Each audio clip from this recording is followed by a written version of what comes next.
Soto Utabraza, Luanda, South Africa, Abidjan, Yaoundé, Libreville, Paris ou même Jamena. Sikoyo Kanatikeli iyo papa. Oninga nanga yo, tika kosalanga bongo.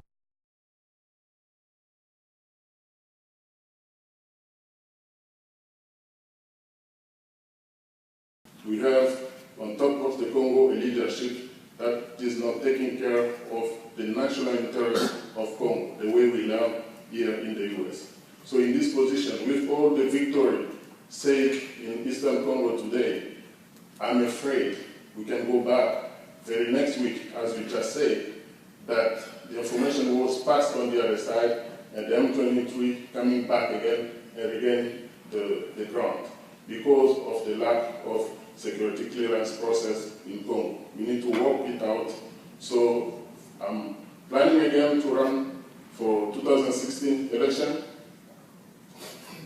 Yes, I'm planning to run again for 2016 election because we lost 80 million people in Congo. We kept on dying every single day. The man who's talking to you today, he was 7-year-old when I survived the first rebellion war in Congo. He's just taking away my life. I come to the United States to put a new product in the automotive industry, but the Congo issue just shifts my interest on Congo. And I keep on striving to raise that voice, and I thank you for the job that you're doing there. Thank you for your comments, and I wish you well. I'm not familiar with the particular issue you raised about security clearance issues, but I will pay attention to it. I will say this, that this is a critical moment for the Democratic Republic of the Congo, partly because of success. They have now had a very successful few days militarily. This is military that has been mocked in the past for being ineffective. So the question here becomes, how does one handle that success? What I would hope is that the world acknowledges that they've made some improvements and they need to make more, but this is not a time for over-aggressiveness. This is a time for restraint and to use the moment to build on the progress that's obviously been made by the military in order to improve it and make it credible to the people of Congo. To take this moment as a sign that Congo doesn't need to solve these problems would be a terrible mistake, because these problems are huge and need to be addressed, but we are all eager to pull together to make that happen. I have a few remarks. I've been reading some of your statements, and the last one that has been published last week, you were actually suggesting that Congolese government should sit down with the rebellion, the M23, to find out a solution, while you were not suggesting Rwanda, which is being caught by the UN report, such as the one who's backing the M23, because in here, the M23 is Rwanda people, is Rwanda army. There is no rebellion to Congo. That's the fact. We have to have Mr. Kagame sitting down with his fellow citizens. It's relatively credible. 2011 was generally regarded. If I said that, I misspoke, because I know very well that the international community did not feel that the 2011 presidential election was credible. Notice what the broader mediated dialogue is. It's Rwanda at the table. It's Congo at the table. So let me be clear. I did not say that it was imperative for the Congolese government to negotiate with M23. They were already doing it when I took the job. So what do you think about it? But let me just say, so I give them credit for being willing to negotiate with a rebel group, but I don't think that's generally the way to handle it. I don't think asking Rwanda to directly negotiate with the FDLR is the answer. The answer is that these countries sit at the table and deal with these armed groups together. Here's the problem. If you get this message, how do I start a political party and get some political jobs? I know, I'll start an armed rebellion. And then I'll have a peace agreement. And I'll get all these jobs and I'll be all set. You know, we have enough political problems in our country. We don't want to encourage that format for political advancement.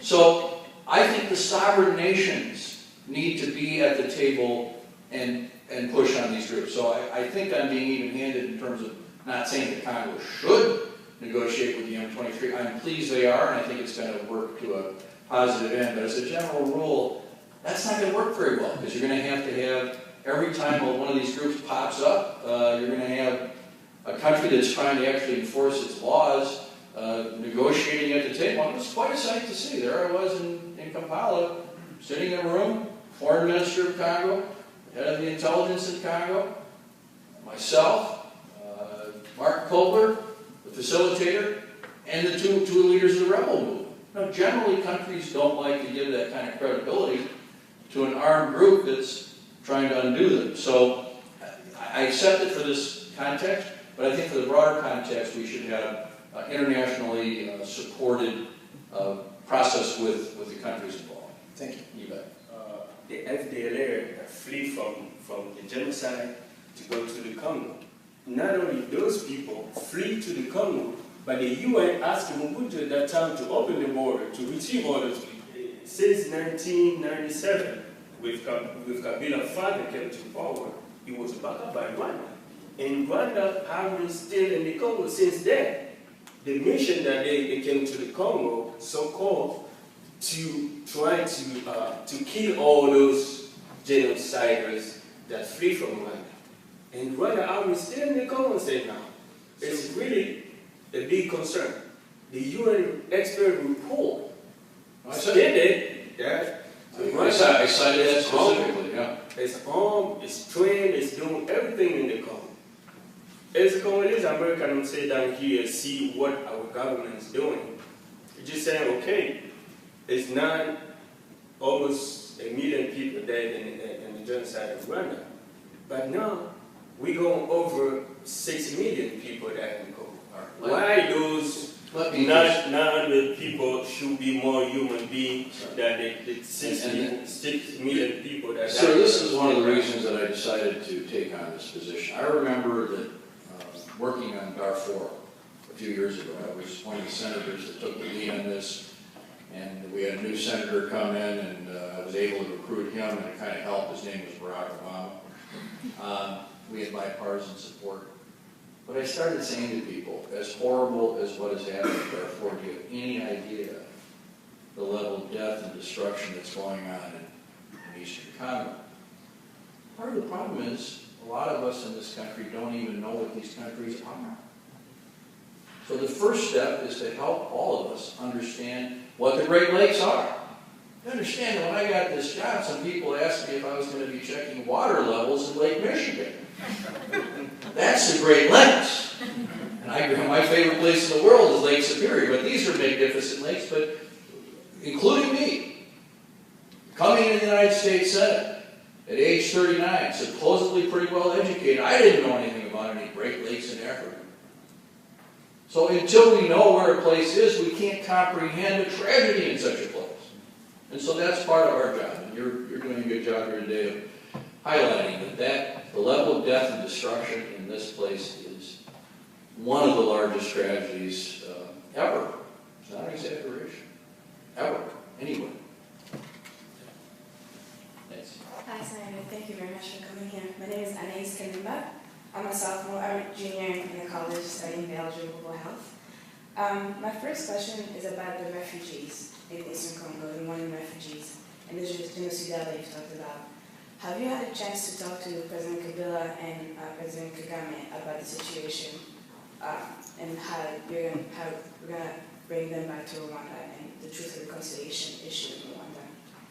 Well, this is a great interest, of course, to Rwanda, who has a number of refugees that they would like to be able to have go back to their homes, but it's also of great interest to the Democratic Republic of Congo, as well as Uganda. Recently, when a group called the ADF, which is another very serious... I'm sure this is not being seriously discussed in your negotiations, but one of the ideas pushed by some of the rebel groups and was some policymakers would be the separation of the Kivu region into its own separate state. Do you think, if properly established, which I know is completely a different question, would this be a viable alternative, having a smaller, focused region without the history of corruption and ineptitude that has caused some of the rebellions, or having another poor, fragile state with the same resource, same ethnic conflicts, just open another can of worms? Great question. Answer, absolutely not. This is the great fear of the Congolese people. They fear that when people start talking about Eastern Congo as a separate problem, though a lot of people are saying, maybe it should be a different country. I have two questions.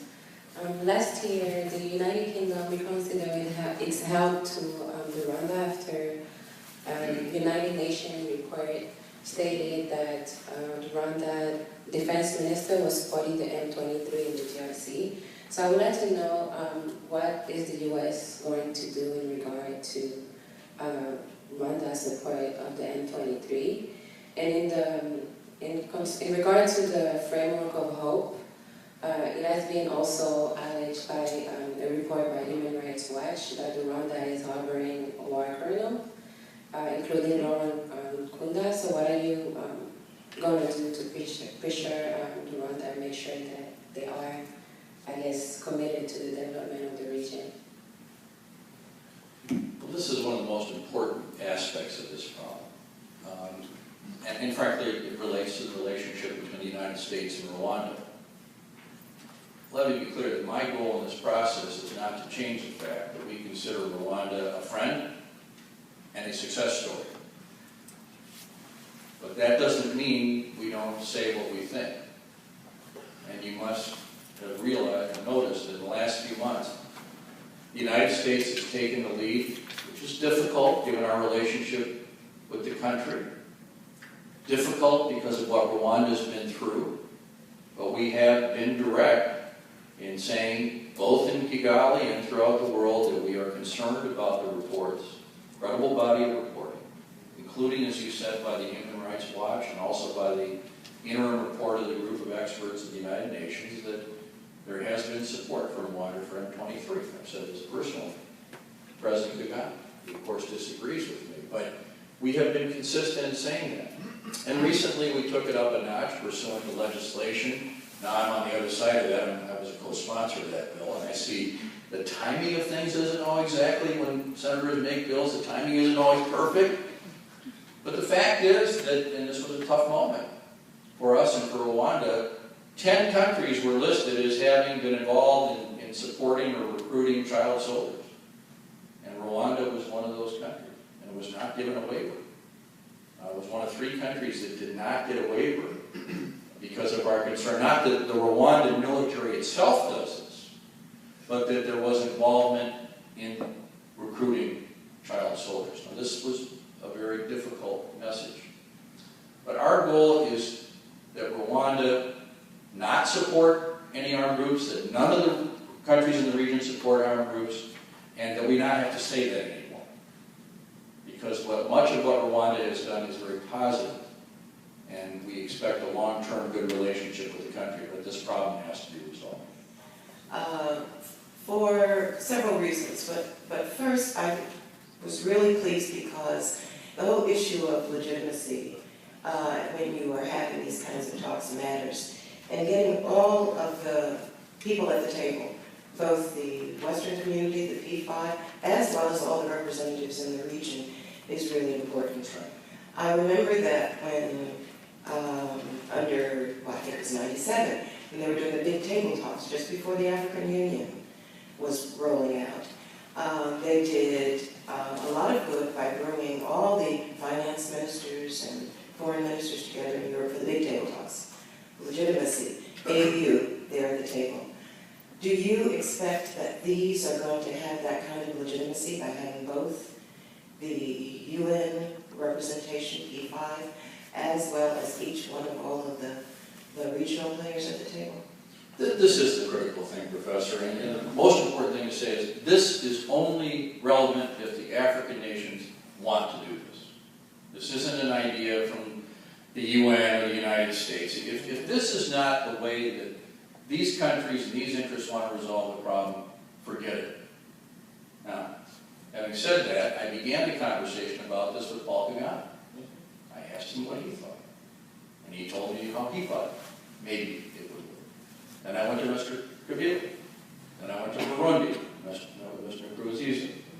But then, most importantly, I went to Addis Ababa and met with Mrs. Zuma, the head of the AU. And I said to her, is this the sort of thing that it's valuable for somebody to try to put together? I think the sentiment is that the AU would be centrally involved, that the regional powers, organizations such as the ICGLR in the Great Lakes region and SADC in southern Africa would perhaps be involved. But not that the UN would sit at the table, not that the special envoys would sit at the table, but it would be under the auspices of not only the EU, but with the support, technical, financial, and otherwise, of the United Nations and others. And so a hybrid kind of. Sort of a hybrid, yeah. But with hopefully the special envoys and others playing the observer and role, whatever role they would want us to play. But it has to be Africa-driven, or it simply will not have credibility. But yeah, I think that's a good way to describe it. Again, there are different visions of how this will work. There has not been a formal call for this to happen. I am trying to do what Mrs. Zuma told me to do, which is to put out feelers. And that's what I'm doing today. But I did talk to the presidents there first, before I talked to you. Thank you. Senator, thank you so much for coming. I'm Sarah Welsh. I'm a second-year master's student in the School of Foreign Service. And my question is, what role, if any, has the conflict minerals provision in the Dodd-Frank legislation had an impact on this process? And since implementation is still rolling out, do you have any recommendations for how it can be most effective and helpful? Again, one of those bills that I was proud to co-sponsor, and I'm the only guy that co-sponsored that amendment and voted against Dodd-Frank because I didn't think it was strong enough, which I got in a lot of trouble with. So this is odd for me to have it called Dodd-Frank, but it has been effective to a point. It has instituted a new regime that it's just started. It's been under legal attack. It's largely survived attacks on the regulations. There are corporate interests that don't like this at all. But fundamentally, the legitimization of the mineral trade in that region is fundamental to the future of the region and to not allow exploitation to continue. But we can't do it. There are even people in the U.S. government who think it's not the right way to go. My impression after 3 months is that it is, that there's going to have to be a lot of effort to demonstrate that people will do better under a legal regime than this kind of illegal regime. But I do think that it's the right step, and there may need to be other legislation to improve it or strengthen it. Good news on this is that we have strong support in the Congress for continuing this. People like Senator Durbin, Congressman McDermott, and others whom I've met with, old colleagues of mine, have a real interest in this. But clearly, if we don't solve this, you can get rid of the armed groups temporarily, you can solve some of the political problems, but if it is still an exploited, illegal environment, there will not be peace, because this is how a lot of these militias and others fund themselves. It's by making sure somebody can't take the mineral out of the area unless they pay up, for example. So this is part of the dynamic that we have to undo. And I was wondering, I know you talked a lot, or I find it really interesting, you said that the new approach the U.S. is taking is focusing on the people. So I was wondering if you could elaborate on what initiatives you were taking to engage with the local people. I know you said you talked a lot about talking with African leaders and so on, but if you could talk more about, for instance, you talked about the rebel groups and how, you want to eliminate one of them, but there's so many more. How are you planning to tackle the root of the problem? How these groups are formed? They recruit a lot of children, maybe through education or something like that. But you're absolutely right, and I did not mention that. It's one of the most important things. Involving civil society in the actual discussions, to have credible representatives of the different interests, to have perhaps polling, where you actually take polls to get people's views. But we also have to get some of the delicate issues that have plagued the region, such as sexual violence. My daughter, Dr. Ellen Feingold, and I, in 2007, traveled to Eastern Congo. It was my first time there. And I'll never forget that one of the things, I gave a little speech at a refugee camp, and they said, would you come over and meet with some women? And, I came in the room and I saw the fear on the faces of the women. What reassured them is, I said, this is my daughter. They realized we were there to talk, but then we heard about the monstrous things that have been done and continue to be done. Mrs. Robinson has provided tremendous leadership as a special envoy in talking about the gender issues and the civil society issues, and that this needs to be part of it. So when you look at these benchmarks of the issue that we're talking about in terms of the future of the negotiation and so on, these goals have to involve this. Now, how do you do it? Well, you have to come at best practices. When I met with the World Bank, I said, look, I was at a refugee camp recently near Goma, and I was told that when women are sexually attacked, it's often when they feel like they have to go out and get wood for fuel, that they leave the refugee camp, and that's when they're attacked. So it's not like they're always vulnerable in every setting, but if they're put in a situation because of food insecurity, where they have to go there, so there are ways there are different studies and different techniques about how you get it, so we want to figure out the best techniques to solve those problems and the best programs. And some are already being attempted, but much more can be done. But you are absolutely correct. Without the buy-in and involvement of people in civil society, it's to just have the leaders do it is not sufficient.